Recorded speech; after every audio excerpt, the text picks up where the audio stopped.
Hey guys, welcome to Tech Team channel. Hope you guys enjoying your days.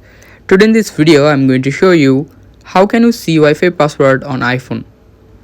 So at first just go to your settings. Now in the settings click on Wi-Fi. Now toggle on Wi-Fi to connect it to your Wi-Fi.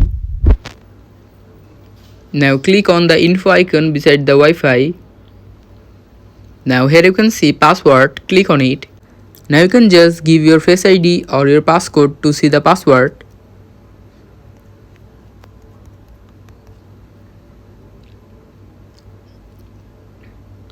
After giving your Face ID or your passcode, you can just see the password that you want. So guys, that's how you can find or see password on iPhone. Hope you find this video helpful. If you find this video helpful, then give a thumbs up and don't forget to subscribe the channel. Thank you very much for watching the video.